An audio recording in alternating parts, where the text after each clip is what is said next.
Radhe Krishna. Ram Ram. அஸ்ட்ரோமித்ரன் channel நேயர்கள் அனைவருக்கும் இனிய அன்பு வணக்கங்கள். நாம் இன்னைக்கு சில வித்தியாசமான யதார்த்தமான விஷயங்களை நம்ம அறியாமல் நாம் ஜோதிட விஷயங்களில் செயல்படுத்திக்கிட்டு இருக்கோம். அது என்ன அப்படிங்கிறத பற்றி பார்க்க போகிறோம். அதாவது கிழமை, திதி, நட்சத்திரம், யோகம், கரணம் என்று சொல்லக்கூடிய 5 விஷயங்களை கொண்டது தான் பஞ்சாங்கம் என்று அழைக்கப்படுகிறது. இந்த திதி, வாரம், நட்சத்திரம், யோகம், கரணம் இந்த 5இல் வாரத்தை கிழமையை வாரம் என்றும், ஒரு தினம் அப்படிங்கிற வார்த்தையை சம்ஸ்கிருதத்தில் திதி என்றும் நாம் அழைக்கிறோம். ஆனால் நட்சத்திரத்திற்கும் யோகத்திற்கும் கரணத்திற்கும் மட்டும் நாம நட்சத்திரம், நாம யோகம், நாம கரணம் என்று அழைக்கிறோம். இதில் என்ன வித்தியாசம் ஏற்படுகிறது என்று பார்த்தால், நட்சத்திர குணக்கண்ணாடி என்கிற ஒரு நூல் உள்ளது. அதில் குணங்களுக்கு அதிபதி நட்சத்திரம் என்று அழைக்கப்படுகிறது. காரணம், ஒவ்வொரு நட்சத்திரத்திற்கும் ஒரு மிருகம் கொடுக்கப்பட்டுள்ளது. அந்தந்த மிருகத்தினுடைய குணத்தை அனுசரித்து அவனுடைய நடவடிக்கைகள் இருக்கும். அப்படிங்கிறதுக்கு தான் குணத்தை நட்சத்திரத்திற்கு கொடுத்திருக்கிறது. ஒரு மனிதனுக்கு ஏற்படும் நன்மை தீமைகள், அவனை பூர்வ ஜென்மத்தில் என்னென்ன செஞ்சானோ அதெல்லாம் இந்த ஜென்மால பாக்கியாக அவங்கிட்ட திரும்ப சேர்றது. அவன் உழைக்காமலேயே பணம் சம்பாதிக்கிறது, இல்லை நிறைய கஷ்டப்பட்டு ஒன்றுமே கிடைக்காம போகிறது, இப்படின்னு வாழ்நாளில் என்னென்ன கிடைக்கணும் கிடைக்கக்கூடாது அப்படிங்கிற விஷயத்த யோகம் எடுத்து சொல்கிறது. ஒரு மனிதனுடைய செயல் இந்த பிறப்பில் என்னவாக இருக்கும். ஒரு கெட்டவன் வீட்டில் போய் பிறந்தா கூட பிரகலாதன் அப்படிங்கிற ஒரு நல்லவன் பிறந்தான். அதே மாதிரி நல்ல குடும்பத்தில் பிறந்தாலும் துரியோதனன் அப்படிங்கிற ஒரு கெட்டவன் பிறந்தான். இதுவும் நல்ல வம்சம்தான், அதுவும் நல்ல வம்சம்தான். ஆனால் ஒரு காரண காரியத்தோடு ஒரு மனிதன் ஒரு குணத்தோடு பிறக்கிறான். அப்போ ஒரு செயலை உத்தேசித்து பிறக்கக்கூடிய குழந்தைக்கு கரணம், நாம கரணம். ஒரு யோகத்தை உத்தேசித்து பிறந்த குழந்தைக்கு பேர் நாம யோகம். தன் குணத்துக்காக, தன்னுடைய சுய லாபத்துக்காக, தன்னுடைய பாப புண்ணியத்தை மட்டுமே அனுபவிக்க பிறந்த குழந்தைக்கு நட்சத்திரங்களால் ஏற்படக்கூடிய யோகம். அப்படின்னு 3 விதமாக இது பிரிக்கப்படுகிறது. இதில் முதலில் நட்சத்திரத்தை மட்டும் பார்ப்போம். இந்த நட்சத்திரத்தில் 27 நட்சத்திரங்கள் இருக்கு. அபிஜித் அப்படின்னு சொல்லக்கூடிய நட்சத்திரத்தை சேர்த்து 28 நட்சத்திரங்கள் உள்ளன. அதில் முதலாவதாக நாம் இப்பொழுது எண்ணிக்கொண்டிருக்கக்கூடிய நட்சத்திரம் எது என்று பார்த்தால் அஸ்வினி நட்சத்திரம். அஸ்வினி நட்சத்திரம் முதல் ரேவதி நட்சத்திரம் வரை என்று 28 நட்சத்திரங்களை எண்ணிக்கிறோம். ஆனால் வேதங்கள் என்ன சொல்கிறது என்று பார்த்தால் அக்னிர்ன பாது கிருத்திகாக என்று அழைக்கிறது. அதாவது அக்னிதான் முதல் தெய்வம் இந்த உலகத்திற்கு என்று அழைக்கிறது. கார்த்திகை நட்சத்திரத்தை முதல் நட்சத்திரமாக கொண்டுள்ளது.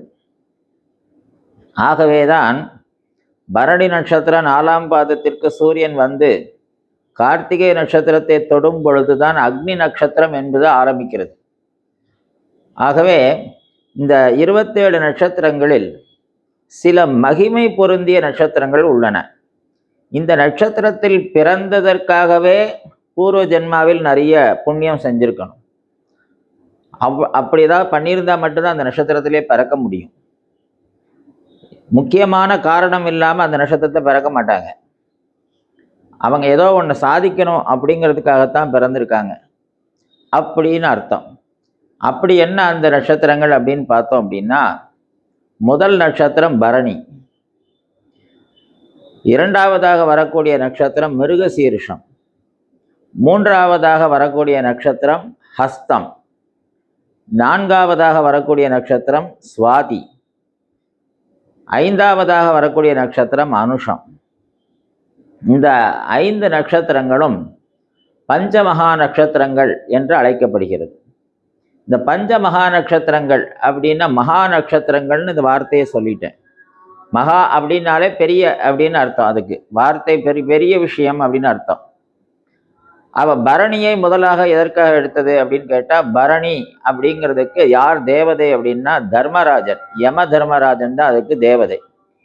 வெறுமன யமன் அப்படின்னு ஒரு வார்த்தையில சொல்லிடக்கூடாது.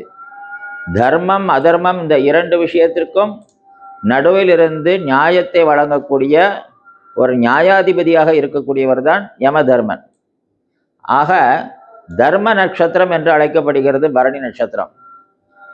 ஸோ அந்த பரணி நட்சத்திரத்தில் பிறந்த ஒரு குழந்தை தர்ம காரியங்களில் சரியான முறையில் ஈடுபட்டாலோ, அல்லது சோஷியல் சர்வீஸ் என்ற காரியங்கள், அதாவது பொது காரியங்களில் நற்காரியங்களில் ஈடுபட்டாலோ, அல்லது ஆலயம் சம்பந்தப்பட்ட ஏதாவது பொதுப்பணித்துறை விஷயங்களில் ஈடுபட்டாலோ, அல்லது ஏழை எளியோருக்கு நன்மை செய்யக்கூடிய விஷயங்களில் ஏதாவது ஒரு செயல்களில் ஈடுபட்டாலோ, அன்னதானம் முதலான விஷயங்களில் அதீத ஈடுபாடோடு செயல்பட்டாலோ அது 7 தலைமுறைக்கும் போய் சேரும்.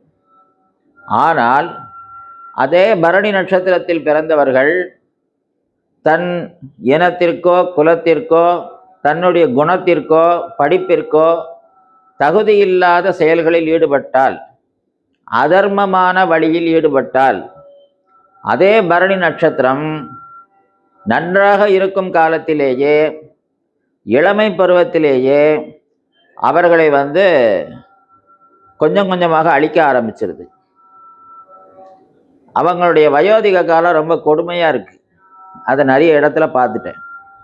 அப்போ பரணி நட்சத்திரத்தில் பிறந்தவங்க நியாய தர்மத்துக்கு கட்டுப்பட்டு அவங்களுடைய செயல்களில் உறுதியாக இருந்து, விருந்தோம்பல் என்று சொல்லக்கூடிய யார் வந்தாலும் சாப்பாடு போடுறது, யார் வீட்டுக்கு வந்தாலும் சாப்பாடு போடுறது, எங்கே அன்னதானம் நடந்தாலும் அதில் கலந்துக்கிறது, அவங்களுக்கு ஏதாவது சர்வீஸ் பண்ணுறது அப்படின்னு இதை ஏதோ ஒரு வழியில் பொது விஷயங்களில் 4 உபயோகமான விஷயங்களை செஞ்சுக்கிட்டே வர்ற பட்சத்தில் இந்த பரணி நட்சத்திரக்காரங்களுக்கு 7 தலைமுறையில் செஞ்ச புண்ணிய பலன் மொத்தமாக கிடைக்கிறது.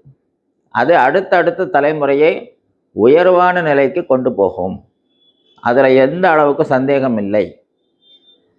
சரி, இப்போ பரணி நட்சத்திரத்தில் பிறந்து அதர்மமான வழியில் நடந்தால் இளம் பிராயத்திலேயே பாதிக்கப்படுறாங்க அப்படிங்கிறத பார்த்தோம்.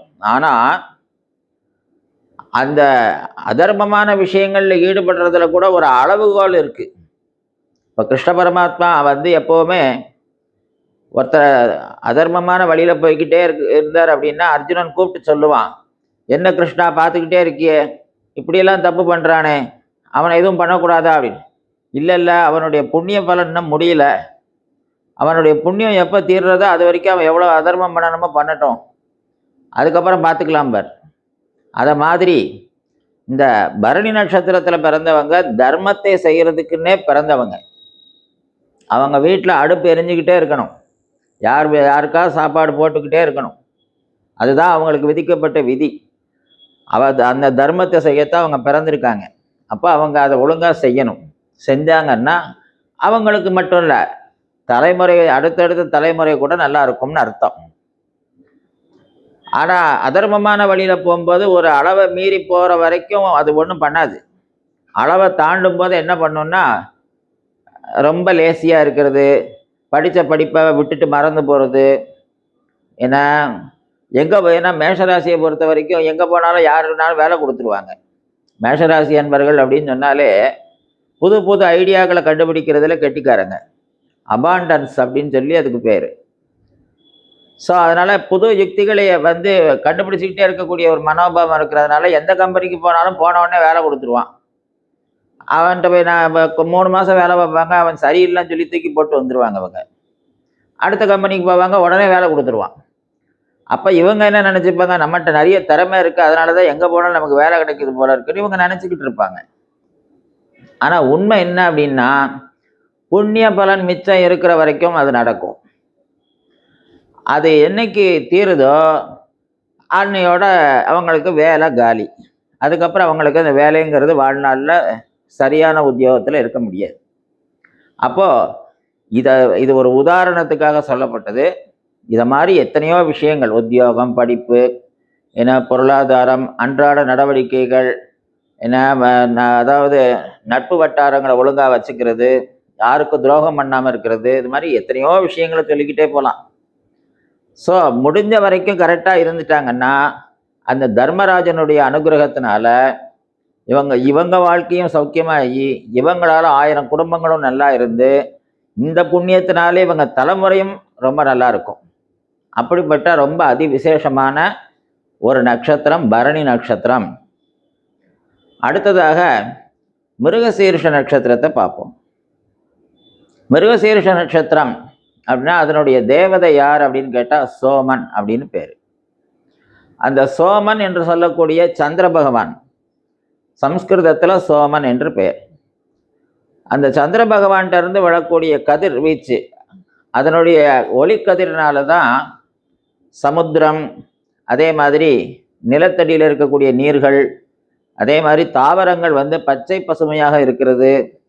இதை மாதிரியான விஷயங்கள், காய் கனி பழ வர்க்கங்கள் உண்டாகிறது, நல்ல மெல்லிய காற்று, நல்ல வசந்த காற்று வீசுறது, இப்படிங்கிற எல்லா விஷயங்களும் யாரால அப்படின்னா இந்த சோமன் அப்படின்னு சொல்லக்கூடிய சந்திர பகவானால நிகழ்கிறது. சந்திரனுக்கு ஒளி சூரியன்லேருந்து வருது. ஸோ அப்போ சூரியன்கிட்டருந்து ஒளியை வாங்கி நமக்கு கொடுத்தாலும் கூட நாம் வாழ்வதற்கு தேவையான அத்தனை விஷயங்களையும் சந்திர பகவான் தான் கொடுக்குறார். அதனால தான் பூமிக்கு தாய் அப்படின்னு பேர். ஏன்னா எல்லா தாவரங்களுக்கும் யார் அதிகாரி அப்படின்னா இந்த சந்திர பகவான். அந்த தாவரங்களுக்கு உயிரூட்டக்கூடியவர் யாருன்னா சூரிய பகவான். அப்போது இந்த சோமன் என்று சொல்லக்கூடிய இந்த மிருகசீர்ஷ நட்சத்திரத்தில் பிறந்தவங்களுக்கு என்ன ஒரு பாக்கியம் அப்படின்னு கேட்டால், வாழ்நாளில் எவ்வளோ கஷ்டமான ஒரு குடும்பத்தில் பிறந்திருந்தாலும் கூட, அல்லது பணக்காரங்க வீட்டில் பிறந்திருந்தாலும் கூட, அவங்க வாழ்க்கைக்கு தேவையான விஷயங்கள் தானாக அவங்கள அடைஞ்சிக்கிட்டே இருக்கும். அவங்க கேட்குற விஷயங்கள் கிடைச்சிக்கிட்டே இருக்கும். எப்போ அவங்க தன்னை மீறின செயல்கள், அதாவது இயற்கைக்கு மாறான செயல்கள் எப்போ செய்கிறாங்களோ அப்போ அது டிசாஸ்டர், அதாவது பிரச்சனைக்குரிய பாகமாக மாறுறது. அதாவது இளம் பிராயத்தில் 16 வயசுலேருந்து அந்த 22 வயசு வரைக்கும் இருக்கக்கூடிய அந்த யௌவன பருவம் என்று சொல்லக்கூடிய வாலிப பருவத்தில் இந்த செவ்வாய் நட்சத்திரமான மிருகசீர்ஷ நட்சத்திரத்தில் பிறந்தவங்களுக்கு ராகு பகவான் தான் தசை நடத்துவர்.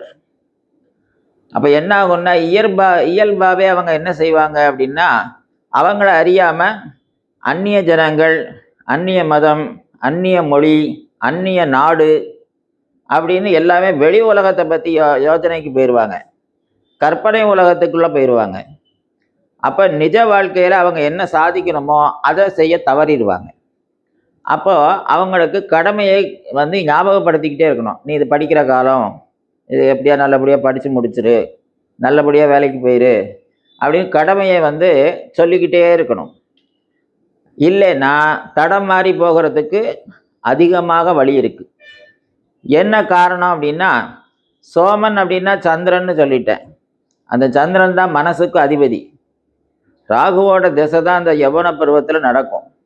அப்போ மனசு என்ன ஆகும்னா கண்ணா பின்னான இது எல்லா பக்கமும் திசை மாறி போய்கிட்டே இருக்கும். அப்போ அந்த புலனடக்கம், அந்த மனதை ஒருநிலைப்படுத்துறது அப்படிங்கிறது ஏற்கனவே இளமை பருவத்தில் இருக்கிறவங்களுக்கு வராது. அதுவும் இந்த மாதிரி திசைகள் வேற நடந்ததுன்னா கொஞ்சம் கஷ்டம். அப்போ இதனால் யாருக்கு பாதிப்பு? தாய் தகப்பனாருக்கு பாதிப்பு, குடும்ப கௌரவத்துக்கு பாதிப்பு இல்லையா? ஸோ இந்த மாதிரி விஷயங்கள்ல அவங்க ஈடுபடக்கூடாது. அப்போது மிருகசீர்ஷ நட்சத்திரத்தை பிறந்தவங்க என்ன பண்ணினா அவங்களுடைய புண்ணிய பலன் அடுத்த தலைமுறையை போய் சேரும் அப்படின்னு நம்ம கொஞ்சம் எடுத்து பார்த்தோம் அப்படின்னா, தாவரங்கள் வளர்க்குறது, இயற்கையை சார்ந்து வாழ்கிறது, அதே மாதிரி மிருகங்கள், அதாவது வாயில்லா ஜீவன்களுக்கு உதவி செய்கிறது, அவங்க சாப்பாடு வாங்கி போடுறது, அதே மாதிரி அன்னாபிஷேகம், பரமேஸ்வரனுக்கு அன்னாபிஷேகம் பண்ணுறது, ஏன்னா பசுமாட்டுக்கு உணவு வாங்கி கொடுக்கறது அப்படின்னு கொம்புள்ள மிருகங்கள் எதெல்லாம் இருக்கோ அதுகளுக்கெல்லாம் உதவி பண்ணுறது, சிம்பிளாக சொல்லிடலாம். அப்போ வாய் பேச முடியாத ஐந்தறிவு ஜீவன்களுக்கும் அதே மாதிரி இயற்கை சார்ந்த தோட்டம், அந்த மரம் செடி கொடிகள் இதெல்லாம் வந்து இதுக்கெல்லாம் பேச தெரியுமான்னா தெரியாது, ஆனால் அது உணர வைக்கும் இல்லையா? அப்போ அதுக்கெல்லாம் வந்து தண்ணி பாய்ச்சுறது, அதை ஒழுங்குபடுத்துறது, இதை மாதிரி வந்து இயற்கை சார்ந்த விஷயங்களை அவங்க நல்லபடியாக பண்ணினால் இவங்களுடைய தலைமுறை நல்லபடியாக தழைச்சு அவங்க குடும்பமும் நல்ல சௌக்கிய நிலைக்கு வரும். மூணாவதாக ஹஸ்த நட்சத்திரத்தை பார்ப்போம். ஹஸ்த நட்சத்திரத்துக்கு தேவதை யார் அப்படின்னு கேட்டால் சவிதா அப்படின்னு பேர், சூரியன் அப்படின்னு பேர் அதுக்கு. அந்த நட்சத்திரத்தினுடைய தேவதை சூரியன். ஹஸ்தம், சவித்ரு, சாவித்ர, அர்க்க, சூரிய, திவாகர அப்படின்னு அதுக்கு பேர். அப்போ சூரியன் தான் அதிதேவதை, பிரகாசமான ஒரு நட்சத்திரம் ஹஸ்தம். சில பேருக்கெல்லாம் வந்து டாக்டர் சொல்லுவாங்க இல்லையா, அந்த அம்மா கொஞ்சம் கைராசியான டாக்டர். அந்த பலசர கடைக்காரர் கைராசிக்காரர், அவர்கிட்ட முதல்ல வந்து உப்பு மஞ்சளும் வாங்கிட்டு போனால் வீட்டில் கல்யாணம் நல்லா நடக்கும். இவர் ரொம்ப கைராசிக்காரர் ஜோசியர், அவர் சொன்னால் நம்ம வீட்டில் நல்லது நடந்துடும். இவர் கைராசிக்கார ஐயர். இப்படி இந்த கைராசி கைராசி கைராசின்னு ஒரு வார்த்தை சொல்கிறாங்க இல்லையா, அது யாருக்கு பொருந்தும்? ஹஸ்த நட்சத்திரத்தை பிறந்தவங்களுக்கு பொருந்தும். அவங்க மற்றவங்களுக்காக ஒரு காரியத்தை தொட்டு துவங்கி கொடுத்தால் அந்த காரியம் அவங்களுக்கு சக்சஸ். காரணம், சூரியனுடைய ஆதிபத்தியம் உள்ள பிரகாசமான நட்சத்திரம் அப்படிங்கிறதுனால அவங்க ஒருத்தருக்கு உதவி செய்கிறாங்க அப்படின்னா அவங்க மனசார, அதாவது உளமாற அந்த உதவியை செய்வாங்க. அப்போது அந்த உதவி வந்து வாழ்நாளில் நிலைச்சி நிற்கும். அவங்க யாருக்காக என்ன செஞ்சாங்களோ அந்த உதவி அவங்களுக்கு பிரயோஜனப்படும். அப்போ ஹஸ்த நட்சத்திரத்தினுடைய உயர்வே என்ன அப்படின்னா, மனசு சுத்தமாக வச்சு செயலில் காரியங்களில் ஈடுபட்டு அதன் மூலமாக 4 பேருக்கு நன்மை செய்கிறது. அப்போ ஹஸ்த நட்சத்திரத்தினுடைய உயர்வு ஆத்ம சுத்தி. அதனால் அவங்கள தொந்தரவே பண்ணக்கூடாது. அவங்கள வந்து கண்ணீர் விட வச்சாச்சு அப்படின்னா அந்த பரம்பரையே கண்ணீர் விடும். ஹஸ்த நட்சத்திரக்காரங்க வந்து அவங்க கையால் ஒருத்தர் வந்து ஏதாவது திட்டாங்க, இல்லை மனசு கஷ்டப்படுற மாதிரி ஏதாவது சொல்லிட்டாங்க அப்படின்னு வருத்தப்பட்டு அந்த ஹஸ்த நட்சத்திரக்காரங்க கண்ணீர் விட்டாங்க, அந்த கண்ணீரை அவங்க கையால் துடைக்கிற நிலைமை வந்துட்டு அப்படின்னா இந்த கண்ணீருக்கு யார் காரணமோ அவங்க கடுமையாக தண்டிக்கப்படுவாங்க. ஏன்னு கேட்டால் அந்த நட்சத்திரத்துக்கு தேவதை சூரியன், வேதம் சொல்கிறது அதை. அதனால் ஹஸ்த நட்சத்திரத்தில் பிறந்தவங்க 1000 குடும்பங்களுக்கு உதவி செய்கிறவங்க, பக்கத்து வீட்டு அடுத்த வீட்டுக்காரங்களுக்கு எப்பவும் உதவி செய்கிறவங்க, தன்னை சார்ந்து இருக்கிறவங்களுக்கு உதவி பண்ணுறவங்க, யார் வீட்டுக்கு போனாலும் சும்மா இருக்க மாட்டாங்க, அவங்களால இயன்ற உதவி பண்ணிக்கிட்டே இருப்பாங்க. அவங்க கை சும்மாவே இருக்காது, அவங்க நல்லதை மட்டுமே செய்வாங்க. அதனால் ஹஸ்த நட்சத்திரத்தில் பிறக்கிறதே ஒரு பெரிய பாக்கியம். அப்படி பிறந்தவங்க இந்த மாதிரி ஒரு 4 பேருக்கு நல்ல விதத்தில் ஏதோ ஒரு விஷயத்தை செஞ்சு கொடுக்குறாங்க அப்படிங்கிற பட்சத்தில் அது அவங்க பரம்பரையாக நல்லா இருக்கிறதுக்கு வேண்டிய புண்ணியத்தை சேர்த்து கொடுக்கும். அடுத்ததாக அனுஷ நட்சத்திரத்தை பார்ப்போம். அனுஷம் அப்படிங்கிற வார்த்தை கொஞ்சம் உலக பிரசித்தம். அதில் தான் மகா பெரியவா பிறந்தா அப்படிங்கிறதுனால மகா பெரியவாவை வச்சு இப்போ உலகத்தில் அனுஷ நட்சத்திரம் பேர் வாங்கியிருக்கு. அதனாலேயே அவர் மகா பெரியவா, அவர் பெரியவர் தான், மகா தபஸ்வி. இந்த அனுஷ நட்சத்திரத்தினுடைய தேவதை யார் அப்படின்னு கேட்டால் மித்ரன் அப்படின்னு பேர். மகா பெரியவா அந்த நட்சத்திரத்தில் பிறந்ததுனால தானோ என்னமோ இந்த உலகத்துக்கே நண்பனாக அவர் இருந்திருக்கார், எல்லார் மேலேயும் அன்பு செலுத்தியிருக்கார். அந்த நட்சத்திரத்துக்கு தேவதை நண்பன் அப்படிங்கிற ஒரு மித்ரன் அப்படின்னு பேர் அதுக்கு. சரி, இந்த நட்சத்திரத்தில் பிறந்தவங்களுடைய பாக்கியம் என்ன அப்படின்னு முதல்ல நம்ம தெரிஞ்சுப்போம். இந்த நட்சத்திரம் மகாலட்சுமியினோட நட்சத்திரம்.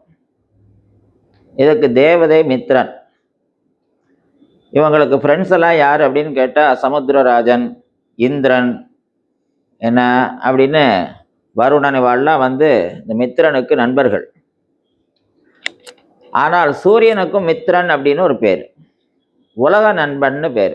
சூரியனுடைய வெளிச்சம் இல்லாமல் இந்த உலகத்தில் யாரும் வாழ முடியாது. சூரியனுக்கும் மித்திரன் என்று பெயர். அப்போ இந்த அனுஷ நட்சத்திரத்தில் பிறந்தவங்க என்ன பாக்கியம் பண்ணினாங்க அப்படின்னு பார்த்தா, பிறந்து 16வது 18வது வயது முதல் தன்னுடைய தாய் தகப்பனாரை காப்பாற்றுவது மட்டுமே தன்னுடைய கடமை. தன் உடன் பிறந்தவர்கள் அல்லது தன்னை சார்ந்து இருப்பவர்கள், அடுத்து தன் மனைவி, தன் குழந்தை அப்படின்னு தன்னை சார்ந்து இருக்கிற எல்லாருக்கும் வாழ்நாள் முழுக்க சம்பாதிச்சு அவங்களுக்கு வேணுங்கிற கடமை எல்லாத்தையும் ஒன்று விடாமல் செஞ்சு கொடுக்கறது தான் இந்த அனுஷ நட்சத்திரத்துடைய வேலை. ஏன் இந்த மாதிரி ஒரு வேலை அனுஷத்துக்கு அப்படின்னு பார்த்தா, மகாலட்சுமியோட நட்சத்திரம் இல்லையா, அதனால அது கரெக்டாக அந்த 16வது வயசை தாண்டின உடனே ஷோடச வருஷாணி புத்திரம் மித்திரவதாது அப்படின்னு சொல்லி வேதத்தில் ஒரு வாக்கியம் இருக்குது, ஸ்லோகங்களாக இருக்குது. இந்த வாக்கியம் 16 வயதை கடந்தால் புத்திரன் மித்திரன் ஆகிறான், அதாவது மகன் அப்படின்னு சொல்லக்கூடியவன் நண்பனாக மாறுகிறான் அப்படின்னு வருது. தமிழில் அதே வாக்கியம் தோளுக்கு மிஞ்சினால் தோழன் அப்படிங்கிற வார்த்தையை சொல்லுது. அரசாங்கம் அதையே 18 வயசில் மேஜர் அப்படின்னு சொல்லுது. ஸோ அந்த குழந்தை பருவ காலத்தை அவங்க கடந்து என்னைக்கு அந்த நிலைக்கு வராங்களோ, 16 வயதை கடக்கிறாங்களோ, அவங்க பொறுப்பான நிலைக்கு வந்தே தீரணும். அவங்க வரலைனாலும் அது வர வச்சிரும்.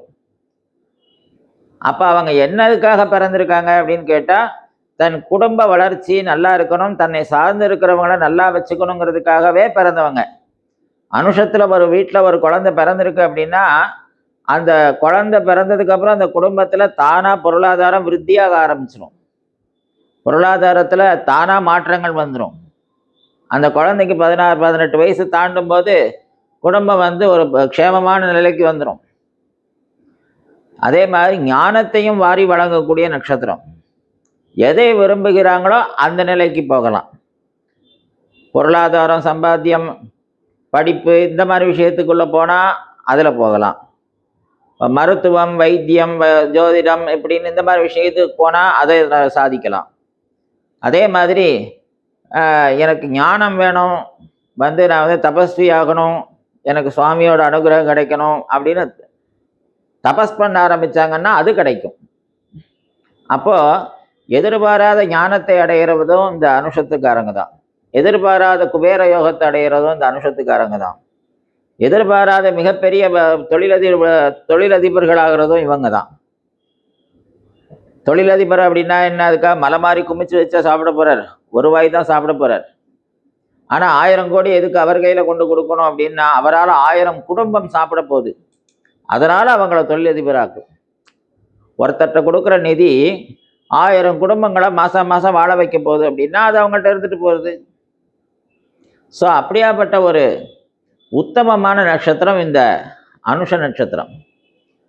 இப்படியாக இந்த 5 நட்சத்திரங்கள், இந்த பஞ்ச மகா நட்சத்திரங்கள் என்று அழைக்கப்படுகிறது. இதுக்கு சாஸ்திரத்திலேயே ஒரு நாள் பார்க்கும்போது, ஒரு நல்ல காரியம் பண்ணணும், இதை செய்யலாமா, இந்த நாளில் பண்ணலாமா, அந்த நாளில் பண்ணலாமா அப்படின்னு தேடும்போது, இந்த குறிப்பிட்ட நான் சொன்ன இந்த பரணி, மிருகசீரிஷம், ஹஸ்தம், சுவாதி, அனுஷம், இந்த 5 நட்சத்திரங்கள் ஒரு நாளில் இருக்குது அப்படின்னா, நமக்கு வேறு நாள் கிடைக்கல அப்படிங்கிற பட்சத்தில் இந்த நட்சத்திரம் இருந்த காரணத்தினாலேயே அன்னைக்கு அந்த சுபகாரியத்தை செய்யலாம் அப்படின்னு காலவிதானம்ங்கிற நூலில் சொல்லியிருக்கு. அது உண்மையும் கூட. ஏன்னா இந்த 5மே தெய்வீக நட்சத்திரங்கள். அதனால் ரொம்ப நெருக்கமான, தெய்வீகத்துக்கு நெருக்கமான நட்சத்திரங்கள்.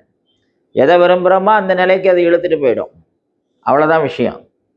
ஆக இந்த பஞ்சமகா நட்சத்திரத்தில், இந்த 27 நட்சத்திரத்தில் பிறந்தவங்களில் இந்த 5 நட்சத்திரத்தில் பிறந்தவங்களுக்கு இந்த ஜென்மாவில் கிடைச்ச இந்த பாக்கியத்தை நல்லபடியாக உபயோகப்படுத்தி 4 பேருக்கு உதவி செய்கிற ஒரு நல்ல வாழ்க்கையாகவும், தன்னை சார்ந்தவர்களுக்கு நன்மையை செய்யக்கூடிய ஒரு வாழ்க்கையாகவும் தனக்கு திருப்தியான ஒரு நல்ல வாழ்க்கையாகவும் நல்லபடியாக வாழ்ந்து அடுத்த தலைமுறையை நல்லபடியாக கொண்டு செல்லக்கூடிய ஒரு நற்செயல்களை செய்து நன்மை அடையணும் அப்படிங்கிறதுக்காக இந்த தகவலை இன்றைக்கி நாங்கள் பகிர்ந்திருக்கோம். இது போல் அடுத்து நம்ம சொல்ல போகிற தகவல் என்ன, அடுத்தாப்புல நம்ம சொல்ல வேண்டிய விஷயம் என்ன அப்படின்னா, யோகங்களை பற்றி பேச போகிறோம். இன்னைக்கு நம்ம நாம நட்சத்திரம், நாம யோகம், நாம கரணம் அப்படின்னு இந்த மூணுக்கும் இந்த நாமங்கிற வார்த்தை வருது. அப்போ ஏன் இந்த பேர் அப்படிங்கிறதுக்காகத்தான் ஆரம்பித்தோம். ஸோ அப்போ நட்சத்திரத்துக்கு மட்டும் அதுலேயும் குறிப்பாக ஒரு 5 நட்சத்திரத்துக்கு இப்போ பார்த்துருக்கோம். இன்னும் நிறைய இருக்குது. அதை மேற்கொண்டு அடுத்து வரக்கூடிய பதிவுகளில் நாம் பார்க்கலாம். அது வரைக்கும் ராதே கிருஷ்ணா, ராம் ராம்.